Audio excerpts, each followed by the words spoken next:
buenas noches, estamos ya en viernes, bienvenidos a Impacto BTV Estelar. Este día un programa bastante especial cuando ya nos estamos acercando a las 6 horas que faltan para las exequias del Papa Francisco en Roma, y donde por supuesto hay miles de feligreses que están llegando hasta la plaza y lo han hecho durante todos estos días después de su fallecimiento el pasado lunes 21 de abril, y donde por supuesto su legado y también todas las enseñanzas del Santo Padre van a quedar en la memoria de cada uno.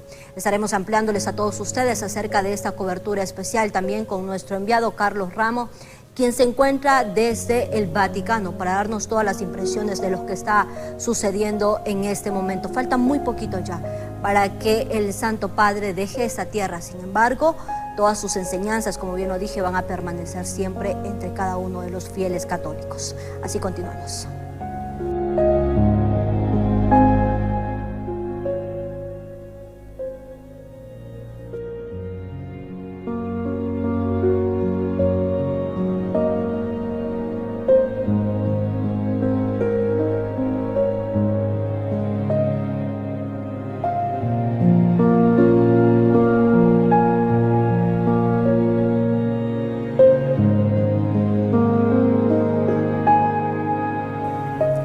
Bien, y es así como su humildad, generosidad y también su cercanía con el pueblo marcaron el legado de Jorge Mario Bergoglio, el Papa Francisco, quien predicó por el mundo la fe y la unión, el misionero de la esperanza, como bien lo llamaba.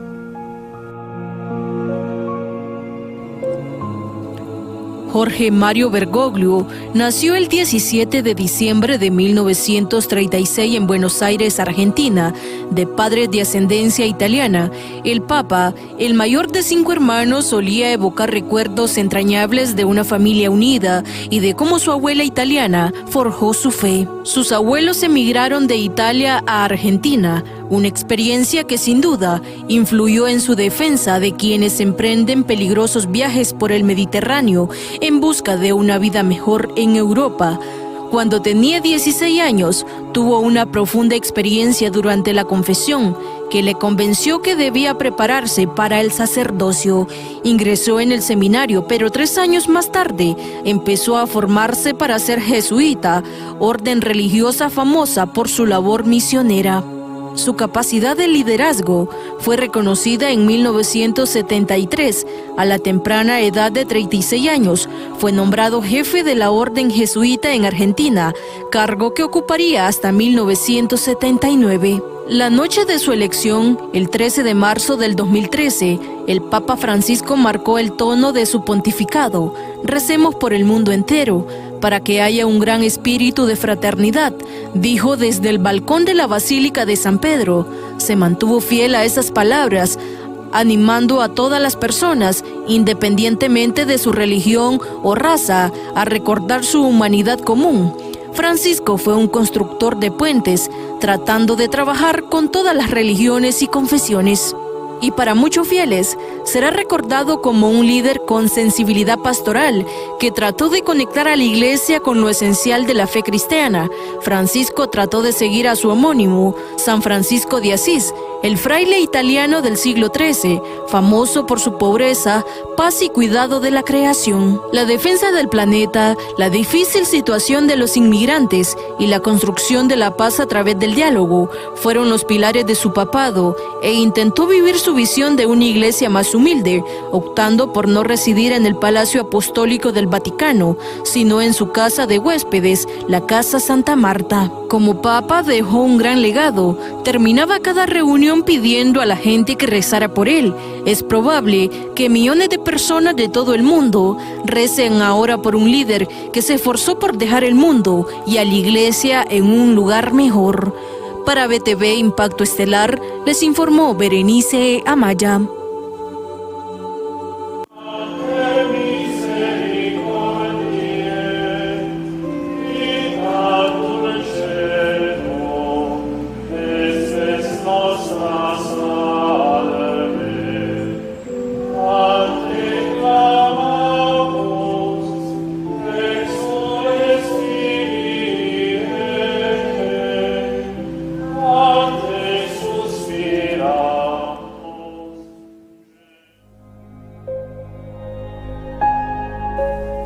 Bien, y como han visto ustedes en las imágenes, se ha cerrado ya el ataúd del Papa Francisco para que toda la feligresía diera el último adiós, como lo hizo durante todos estos días en la Plaza de San Pedro. Sin embargo, desde el Vaticano, en Roma, nos informa ya Carlos Ramos de todo lo que está sucediendo justamente en este lugar y cómo avanza ya el proceso de las exequias del Papa Francisco cuando estamos a pocas horas de este acto solemne que ha causado sentimientos encontrados entre toda la feligresía católica.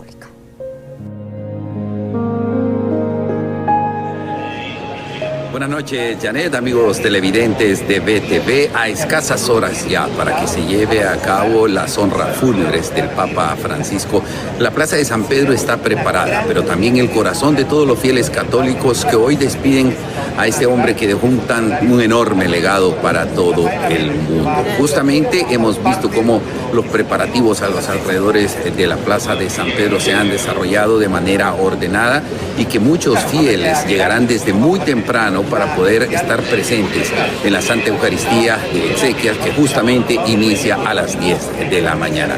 Este día también las autoridades del gobierno han participado, como lo han hecho más de 150 estados presentes aquí, que estarán autoridades de todos los países, estarán también honrando a quien fuese el jefe de Estado del Vaticano, Jorge Mario Bergoglio, el Papa Francisco. Esto más temprano decía el canciller de la República, Eduardo Enrique Reina, refiriéndose a la visita de la presidenta Xiomara Castro. Escuchamos. En el que están presentes 170 delegaciones, varios jefes de Estado, entre ellos monarcas de varias naciones, presidentes y por lo tanto la presidenta Castro. Yo creo que refleja varios temas. Uno, yo creo que un respeto al Papa, honrar su memoria, su legado, un hombre que transformó el pensamiento de la Iglesia Católica con una visión de humildad, con una iglesia más abierta. Y es que a este sentir definitivamente es comunitario, es mundial.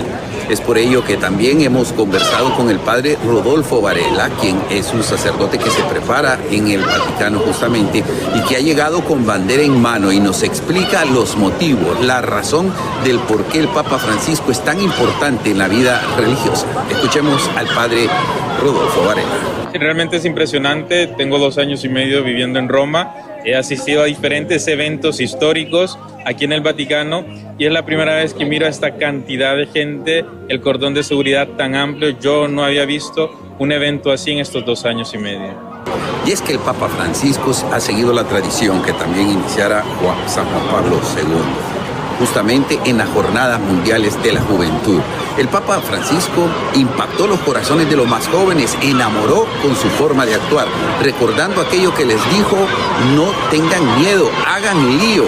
Eso decía el Papa Francisco. Y hemos conversado también con unos hondureños, una pareja de jóvenes que andaba justamente preparándose para la beatificación de Carlo Acutis, que estaba programada para este fin de semana, pero que no se llevó a cabo por lo que ya sabemos, evidentemente. Pero ¿qué piensan los jóvenes de esto? Escuchamos sus reacciones.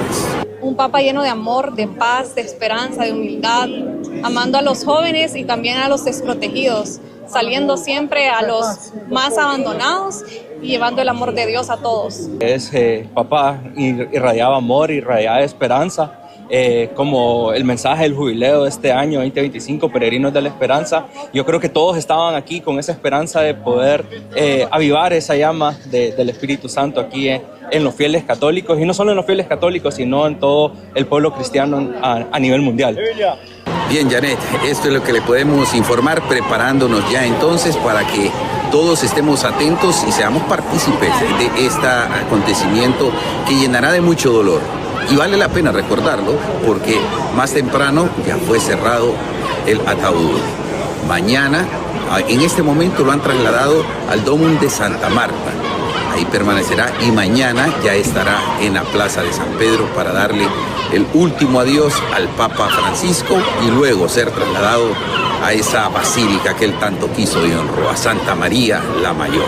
Nosotros le tendremos detalles desde ya, invitándoles para que estén pendientes de todas nuestras plataformas, porque constantemente les estaremos informando para que usted también forme parte de este momento que está marcado de gratitud. Con este reporte, regreso con ustedes, Janet, hasta los estudios. Gracias, Carlos, por este informe desde el Vaticano en Roma, por supuesto. Ya falta muy poquito, exactamente a la 1 de la mañana, si usted quiere estar pendiente de la transmisión, por supuesto, del Vaticano, que se estará realizando sobre las exequias ya del Papa Francisco. Nosotros ya estaríamos también ampliándoles toda esta información, Carlos, durante el día de mañana, donde también usted va a tener otras reacciones, por supuesto. Pero mientras tanto, vamos a darle paso al Padre Santos Pablo Vázquez, quien es el párroco de la parroquia San Martín de Porres, y donde nos va a estar ampliando acerca de esa enseñanza que nos deja el Papa Francisco a toda la feligresía católica.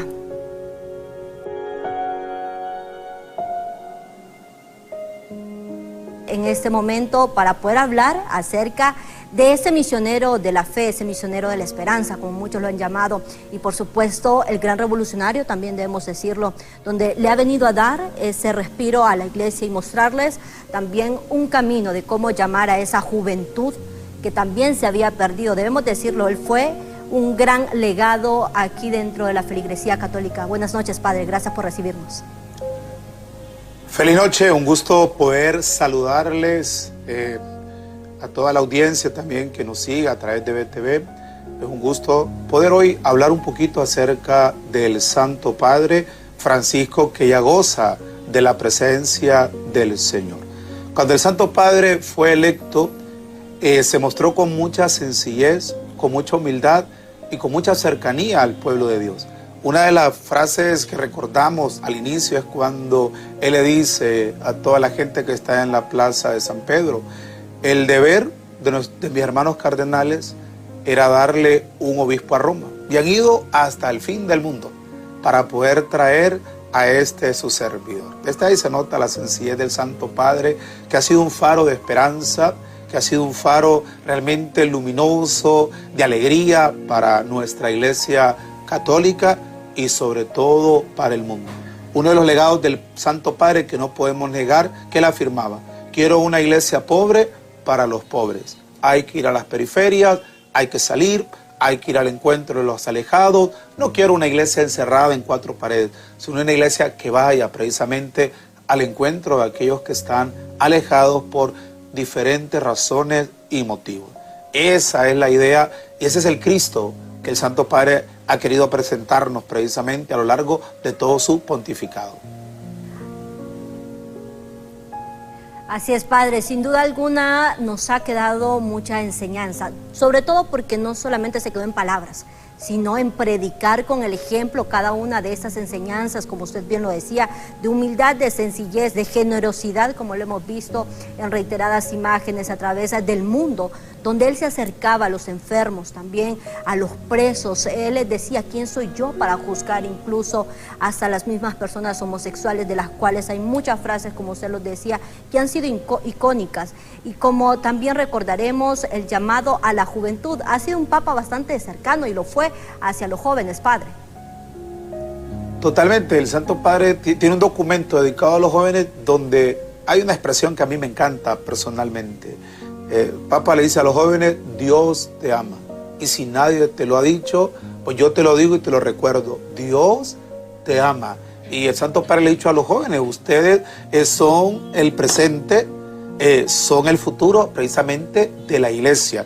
Y el Papa invitaba a armar lío a los jóvenes, es decir, a salir, a mostrar ese espíritu joven, juvenil, una iglesia alegre, una iglesia que hace presente a Cristo a través de los jóvenes. Y el Santo Padre ha dejado enseñanzas fundamentales precisamente a toda la juventud y le ha animado precisamente a acercarse a Dios, a entender que solamente en el servicio el joven puede entender su vocación y descubrir lo que Dios quiere precisamente de él. Santo Padre ha tenido, yo digo, la osadía, la valentía de poder sentarse a platicar con los jóvenes de diferentes tipos de pensamiento, de cómo se concibe, y el Santo Padre no ha rehuido a poder contestar. ¿Por qué? Porque al final el Santo Padre ha querido dialogar con el mundo, nos ha hecho entender que dialogando podemos entendernos y superar las barreras que a veces nos separan o nos alejan.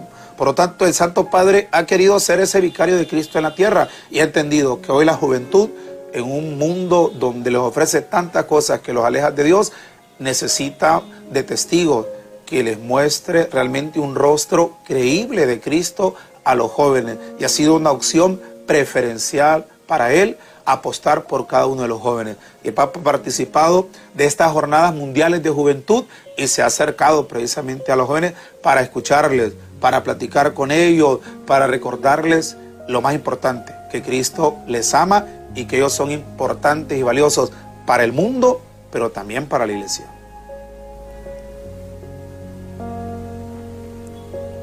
Así es, Padre, sean ustedes los protagonistas, decía el Papa Francisco a todos los jóvenes, sin que nadie ocupara el lugar que cada uno de ellos tiene para hacer un cambio en el futuro, no solamente dentro de la Iglesia, sino también en el mundo.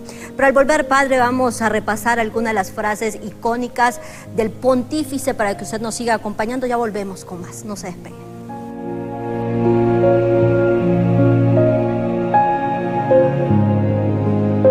Con más, el Papa Francisco entendió lo más importante de la vida, que todos somos células del mismo cuerpo, que se llama humanidad.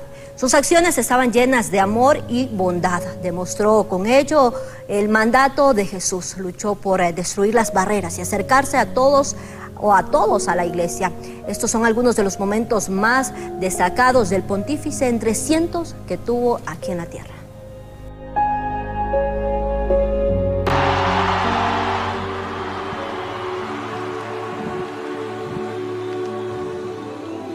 Annuncio vobis gaudium magnum. Habemus Papam.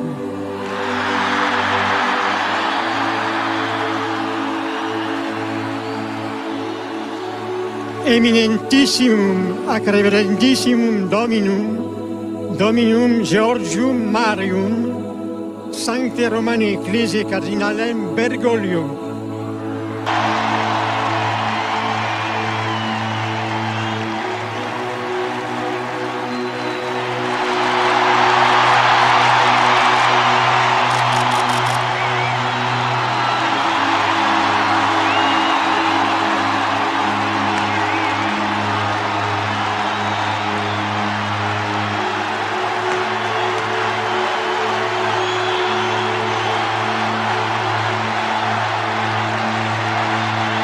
Personas.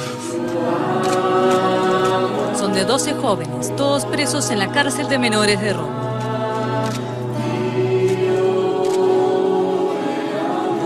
La ceremonia de lavado de pies suscita la emoción de estos detenidos de varias nacionalidades, entre los que hay 2 musulmanes.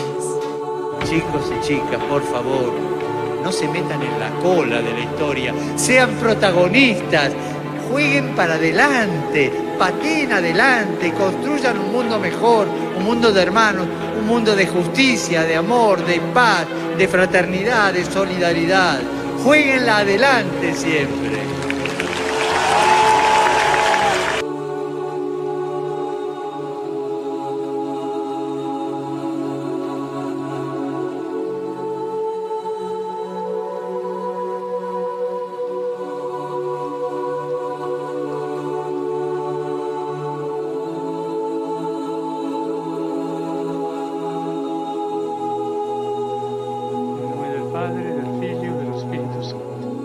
Il fatto di fare una lobby, perché le lobby tutte non sono buone,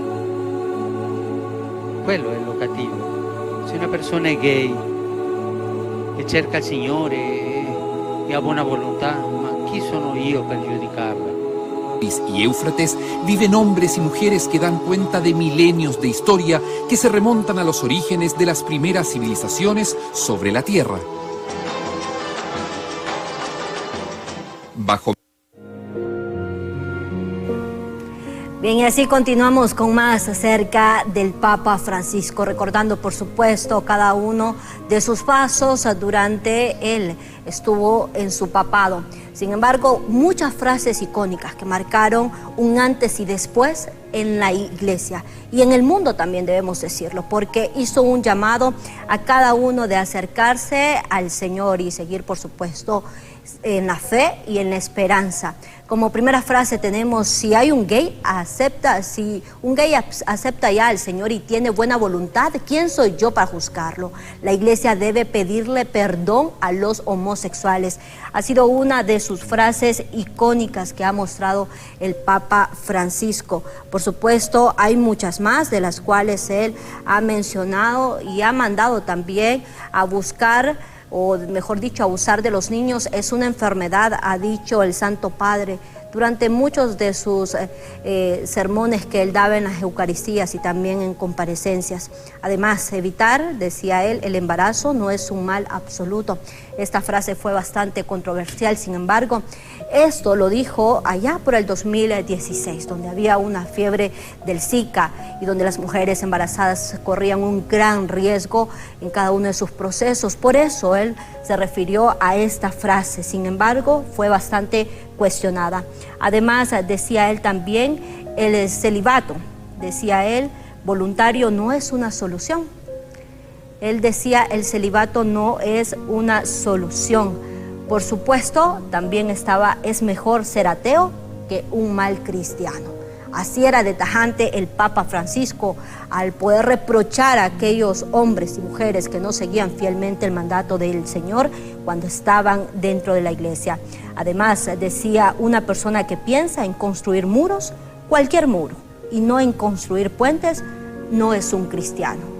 Esto refiriéndose a cada una de las barreras territoriales que también habían en el mundo y por supuesto esas barreras también en nuestra mente que no nos deja avanzar y que por supuesto nos permiten en muchas ocasiones juzgar lo que no tenemos que juzgar, porque si bien es cierto, hay un solo Dios para ello y ese es el que está en el cielo. Además, decía el Papa, hay que edificar sobre la piedra como Pedro la iglesia, ya que si no es así, ocurre, decía él, como las casas que construyen también los niños con arenas de la playa, que se les lleva el agua, todo se destruye porque no tiene consistencia. Así decía el Papa. Como les digo yo, bastante revolucionario en cada una de sus frases.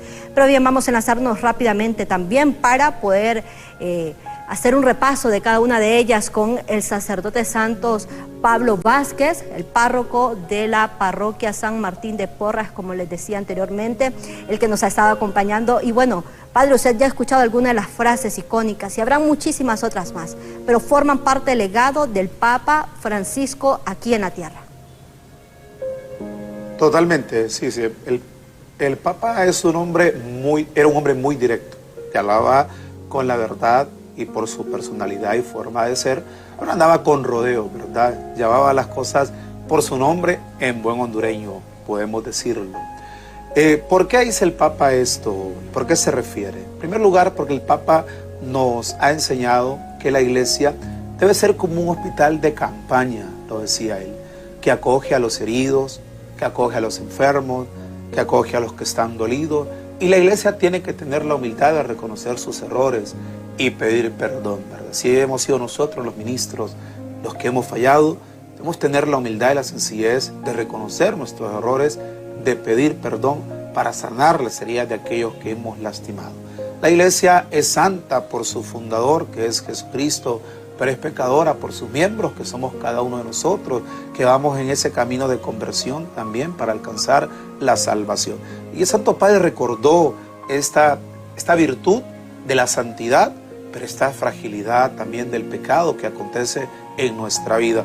Y nos recordó y nos llamó insistentemente a proteger al más débil, aquel que todavía no tiene claro el camino a seguir, y nosotros debemos de ayudar precisamente y custodiar. Y el Santo Padre ha profundizado en esta enseñanza pues con firmeza y ha sido muy claro, y ha llamado a los sacerdotes, obispos, religiosos, religiosas y todos aquellos que desempeñamos un cargo de autoridad a proteger, custodiar y cuidar precisamente a los más débiles. Y usted lo señalaba con una de las frases, el mayor problema que puede pasar en la vida de un cristiano es el escándalo precisamente con nuestra vida para otros. Y por eso el Santo Padre decía, era mejor ser ateo que ser un mal cristiano, sí, porque el escándalo es el problema en la vida de la iglesia, cuando alejamos a otros por nuestra forma incoherente o por nuestro divorcio entre la vida y la fe. El Santo Padre pues, era un hombre de una pieza, o eres frío o eres caliente, como dice el apóstol Pablo, y enfatizó precisamente en eso el Santo Padre. Y nos llamó, como decía el bloque anterior, a ese diálogo, a hablar, a escuchar antes de juzgar y condenar precisamente a alguien. Primero hay que escucharle. Y con la primera frase que usted mencionó, todos, y yo lo repito, todos somos hijos de Dios. Eso no hay que olvidarlo, no importa cuál situación, cuál realidad, todos somos hijos de Dios. El Santo Padre nos hacía entender eso, la iglesia está para servir precisamente al mundo, para enseñarle el camino de la verdad y no para alejarla de la salvación y de la gracia de Dios.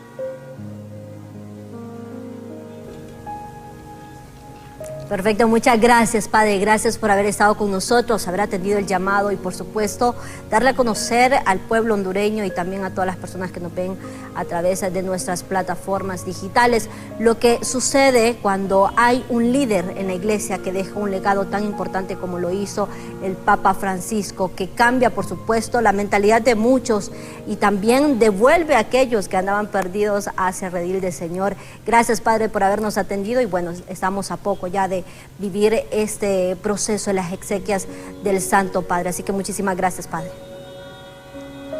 Un saludo y gracias a ustedes. Y recordar simplemente lo que el Santo Padre con firmeza nos ha recordado. No hay que perder el amor del principio. Hay que amar al Señor para aprender a amar siempre a nuestros hermanos.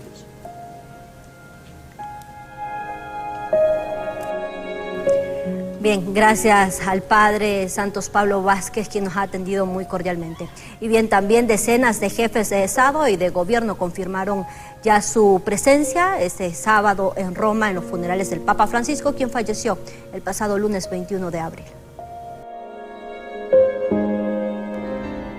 Decenas de jefes de Estado y de Gobierno confirmaron su presencia el sábado en Roma en el funeral del Papa Francisco, donde alrededor de 130 delegaciones están confirmadas para el funeral del Papa, que se celebrará en la Plaza de San Pedro. Entre las personalidades que estarán presentes se encuentra el presidente de Estados Unidos, Donald Trump, y su esposa, Melania, así como el secretario general de las Naciones Unidas, Antonio Guterres, el presidente argentino, Javier Milei, y su hermana Karina, y varios ministros, entre ellos el canciller Gerardo Wertheim, y también participarán del evento. De la región de América Latina confirmaron su asistencia Luis Ignacio Lula da Silva y Xiomara Castro, presidenta de Honduras. Del continente europeo habrá varios mandatarios en el último adiós al Papa Francisco, entre ellos el presidente francés Emmanuel Macron y la presidenta de la Comisión Europea Ursula von der Leyen, el presidente ucraniano Volodymyr Zelensky. También habrá espacio para miembros de la realeza. El príncipe Guillermo irá en representación de su padre, el rey Carlos III de Inglaterra, y acudirá el rey Felipe VI y la reina Leticia de España. En total se espera la presencia de 50 jefes de Estado y 10 monarcas para presentar sus respetos al jesuita argentino, quien fue el líder espiritual de 1.400 millones de católicos durante 12 años. Para BTV Impacto Estelar, les informó Berenice Amaya.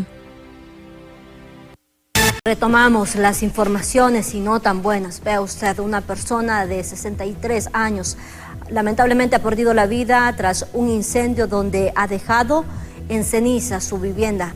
Ella es un señor, de hecho, se encontraba con 2 menores de edad quienes han sido rescatados afortunadamente. Este hecho, César Uceda, usted quien tiene todos los detalles, ha sido en la colonia Nueva Suyapa. Es así, adelante, buenas noches.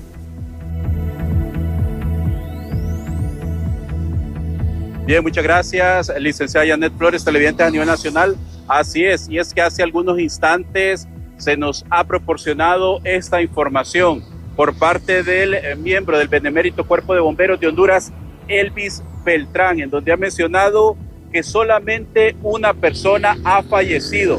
Desafortunadamente, una persona ha fallecido de nombre Florentino Flores Arévalo, de 63 años de edad. Escuchemos a continuación al miembro del Benemérito Cuerpo de Bomberos de Honduras. Sí, lamentamos el fallecimiento de don Gabriel, ¿verdad? A sus 63 años, pues, aparentemente informaron los familiares que tenía problemas de discapacidad y desafortunadamente no pudo salir. Gracias a a la intervención de algunas personas, pues 2 niños pudieron salvar su vida, pues se encontraban adentro.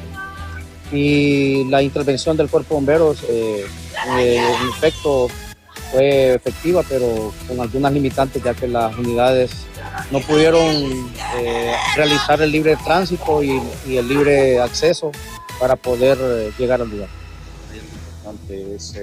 ¿Qué pudo haber originado? ¿Estaba cocinando esta persona? ¿Qué factor influyeron? Sí, esa parte le corresponde a la Dirección de Prevención y Seguridad contra Incendios, ¿verdad? Determinar el origen y causa. El trabajo de nosotros es el control del incendio y la extinción del mismo. En ese sentido, ¿cuántas viviendas se han visto afectadas? Sí, una en su totalidad y a los 2 costados, flanco derecho, flanco izquierdo, parcialmente, que eran de la misma familia. Usted mencionaba que ellos se encuentran perfectamente. Sí, gracias a Dios, pues ellos pudieron salir del interior de la vivienda donde se estaba propagando el incendio y si no, pues estuviéramos lamentando 3 personas.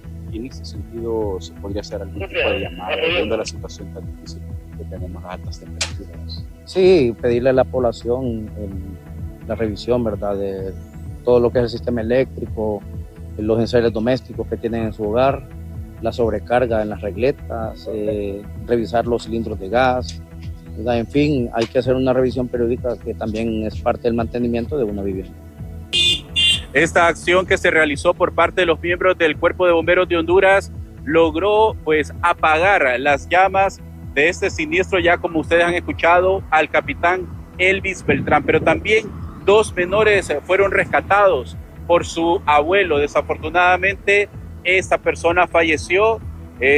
Según lo que nos ha proporcionado hasta el momento, él se encontraba realizando algunas tareas domésticas y desafortunadamente prendió fuego una estufa que se encontraba justamente en ese preciso momento siendo manipulada.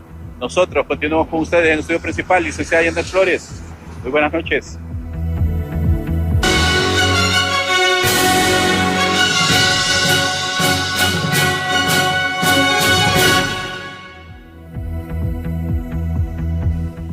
Cambiamos el orden de las noticias. El concejal Marlon Ochoa compareció ante la comisión multipartidaria, donde fue contundente con su postura en defender el papel que desarrolló las Fuerzas Armadas durante las elecciones internas. El consejero del Consejo Nacional Electoral, Marlon Ochoa, compareció este día ante la Comisión Especial de Investigación del Proceso Electoral Primario del Congreso Nacional, acompañado de 3 funcionarios electorales, donde prácticamente se dedicó a alabar las elecciones del 2021, cuestionar a la presidenta del CNE, Cosette López, y a defender el papel de las Fuerzas Armadas el pasado 9 de marzo. Hemos solicitado al Congreso Nacional que, con base en la documentación que hemos entregado, reconstruya la línea de tiempo para que constate a dónde se originaron las demoras. ¿Qué culpa tiene las Fuerzas Armadas, a quien Cosette López les atribuye la responsabilidad de que se hayan publicado 24 días después los pliegos de condiciones de papeletas electorales?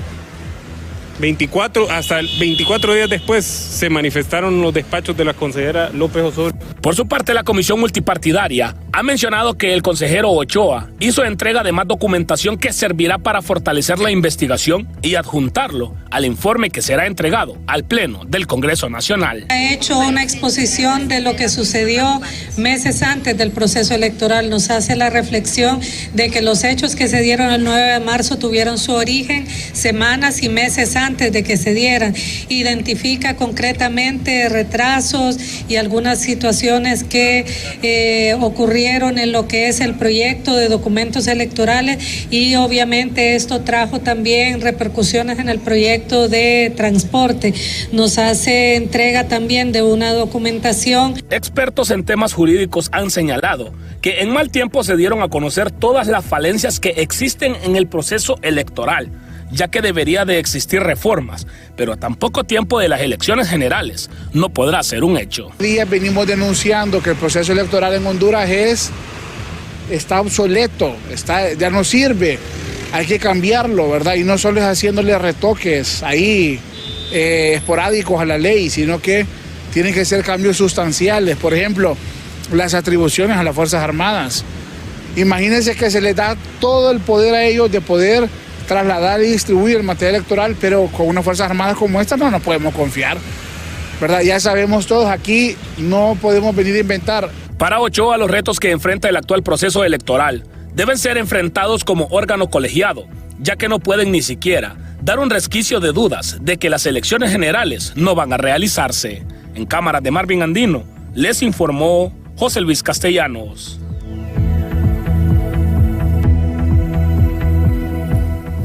Bien, gracias a José Luis por este reporte que ha comparecido ya justamente el concejal del Consejo Nacional Electoral, Marlon Ochoa, el último incluso en poder hacerlo ante la Comisión Multipartidaria del Congreso Nacional. Pero ahora bien, el comisionado presidente del Registro Nacional de las Personas también mencionó que la información contenida en 4 computadoras robadas a esta entidad no representa un riesgo para la población sobre la utilización legal de sus datos.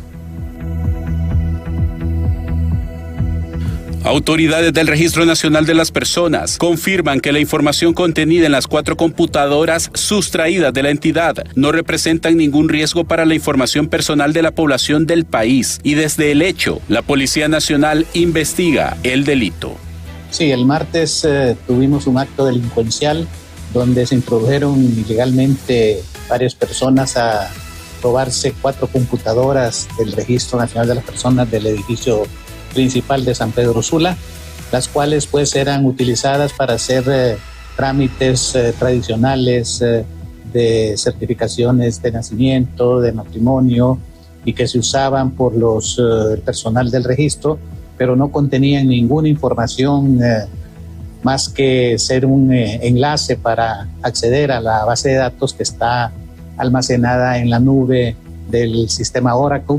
Por lo tanto, no hay ningún riesgo de que se haya llevado ninguna información, pues solo servían de enlace, y para entrar a esas máquinas se requería validación biométrica y por lo tanto no tiene ningún valor más que el comercial de que puedan servir estas computadoras, y ya las sustituimos. Ya se están trabajando con otras computadoras que mandamos al día siguiente a San Pedro Sula, y por lo tanto pues lamentamos lo ocurrido, pero no representa ningún riesgo sobre información o acceso a algún sistema del registro a través de ese equipo robado.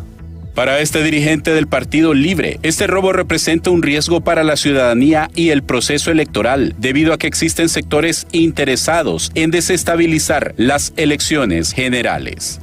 Y ese incidente de San Pedro Sula pareciera ya una acción concatenada con toda una estrategia para desbaratar la confianza del pueblo hondureño en el proceso. Yo le digo al pueblo hondureño, hay que confiar en esa institucionalidad, porque ahí tenemos un representante como Marlon Ochoa, pero la verdadera institucionalidad la representa cuando la sociedad se ha apropiado de ella y la ejerce, que me parece que fue lo que pasó el 9 de marzo, que a pesar de los errores de la institución, la institucionalidad social de la democracia persistió ahí, perseveró y triunfó. Para analistas, las Fuerzas Armadas y cuerpos de seguridad deben garantizar el resguardo, sobre todo por el ambiente de confrontación que existe actualmente en Honduras.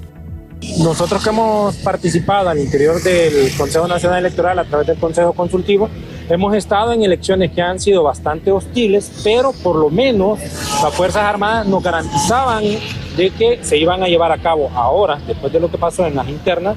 Ya la población hondureña está generando y tiene esa gran duda que cuestiones como la que pasó en San Pedro Sula, que se robaron un equipo informático, que no llegaron a tiempo las maletas, eso pone en riesgo y genera bastante duda en la población. Hay que tener confianza no a las personas que están ahí, sino que al pueblo hondureño, que aunque sea a las 2 de la mañana va a ir a votar, pero que se tiene que desarrollar las elecciones en este país se tienen que desarrollar. Además, las autoridades del Registro Nacional de las Personas mencionan que se trata de partidas de nacimiento y otra información no relevante, la que se sustrajo en esta acción ilícita. Con cámaras de Walter Pérez, les informa César Euceda.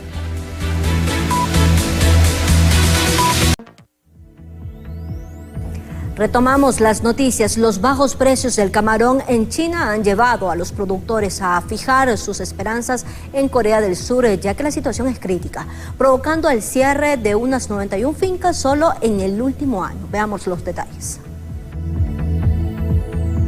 Tras el cierre del mercado de Taiwán para la exportación del camarón hondureño, este sector está sumergido en una grave crisis. Solo en los últimos 12 meses se han cerrado 91 fincas productoras de este crustáceo, situación que tiene al borde de la extinción a este importante sector de la economía nacional. Hablando así, sin ser tan amarillista, la realidad es que estamos en una situación calamitosa. El pequeño, mediano y algunos de los grandes productores en situaciones difíciles por cuestión de mercado, precio y situación climática, ¿verdad? Entonces necesitamos definitivamente aperturas de mercado reales. Esperamos hoy en día la noticia con Corea del Sur sea un buen suceso, ¿verdad? Para poder darnos ese oxígeno que necesitamos la industria. En los últimos 12 meses, los pequeños productores de camarones han cuantificado millonarias pérdidas y mucho desempleo en el sur del país, zona muy deprimida económicamente. Y hoy en día, pues, hemos contabilizado alrededor de 132 millones de dólares de pérdida en lo que va del año fiscal del 2023 al 2024. Se ha perdido esa cantidad considerable, ¿verdad?, de dinero. Aparte de eso, el cierre de fincas, que hoy por hoy tenemos una cantidad de fincas cerradas. Tenemos ahorita en este momento 91 fincas cerradas, de los cuales se han perdido 7,000 empleos, que estamos nosotros viendo la posibilidad cómo reabrir estas fincas y poder recuperar esos empleos. Sin embargo, los camaroneros tienen la esperanza que el gobierno logre la apertura de nuevos mercados, ya que la oferta que les hizo China no les beneficia por el precio que les quieren pagar por el kilo del crustáceo catracho. Son los precios, porque nosotros producir una libra de camarón es bastante cara y ellos no es prometedor para el pequeño productor, pues porque ellos el kilo, ¿va? Y lo vienen comprando a 4.70, 4.80 de dólar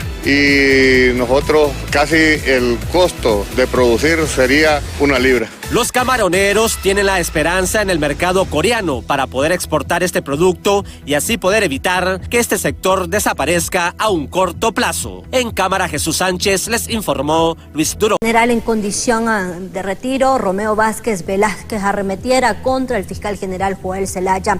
Este le respondió: no ha de ser fácil estar prófugo, mientras añadió que el Ministerio Público actúa de forma independiente, sin recibir directrices personales. Prófugo, no es fácil, nunca quisiera estar en el momento que él pasa.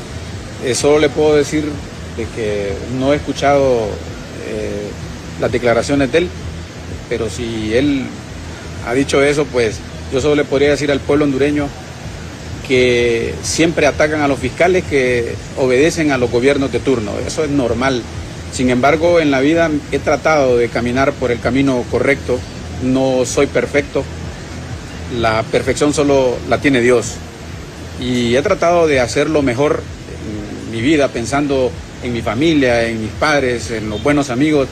Y por lo tanto no me considero un funcionario de doble moral. Aquí se habla siempre de doble moral. Romeo tiene doble moral al señalar y ser un prófugo de la justicia. Mire, yo no quiero referirme así directamente a la persona que usted menciona. Solo le podría decir que lo que le debería de explicar al pueblo hondureño es lo que pasó el 24 de noviembre del 2013 en una casa. Bien, hasta aquí con las informaciones. Gracias por habernos acompañado una vez más. Gracias por haber estado también durante toda esta semana con nosotros. Recuerde siempre estar en sintonía de nuestras redes sociales para que usted se entere de lo que sucede durante todo este fin de semana. Yo los espero hasta el próximo lunes en punto de las 7 de la noche. Que tengan todos ustedes un feliz fin de semana.